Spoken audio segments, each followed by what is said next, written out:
Tahun 1998 adalah tahun yang tak pernah dilupakan dalam sejarah bangsa Indonesia. Sebuah tahun penuh gejolak, amarah, kesedihan, namun juga harapan.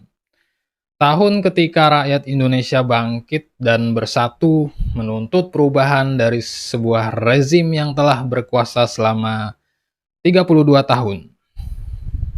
Tahun ketika suara-suara yang selama ini dibungkam akhirnya terdengar lantang dari jalan-jalan hingga gedung parlemen. Inilah kisah reformasi 1998, titik balik demokrasi Indonesia. Akhirnya, Soeharto pensiun jadi presiden, dan rakyat Indonesia bisa bernapas lega dan langsung stres mikirin pemilu berikutnya.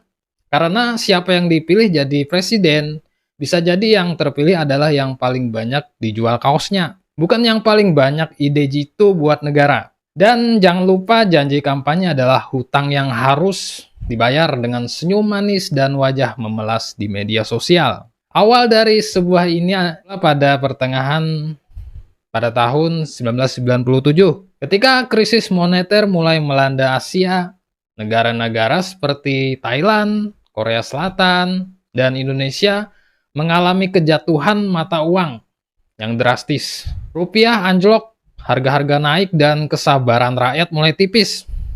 Seperti saldo rekening pasca beli pulsa.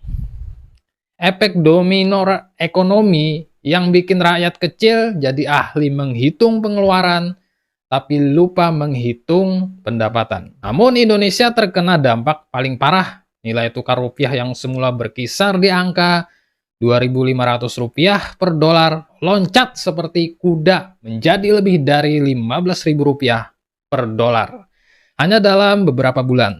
Harga-harga kebutuhan pokok meroket, daya beli masyarakat menurun tajam, dan ribuan perusahaan gulung tikar. Efeknya rakyat jadi kreatif, makan seadanya, hemat air, dan hemat listrik. Karena yang lain sudah habis duluan. Jadi wajar kalau rakyat pada saat itu punya harapan besar pada pemerintah.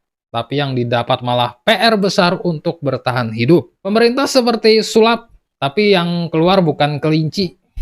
Melainkan tagihan-tagihan yang bikin rakyat bengong. Rakyat kecil jadi master menghitung mana yang lebih murah, makan nasi goreng atau puasa. Akhirnya rakyat Indonesia jadi ahli ekonomi versi rumahan. Hemat di dapur tapi ngutang di warung.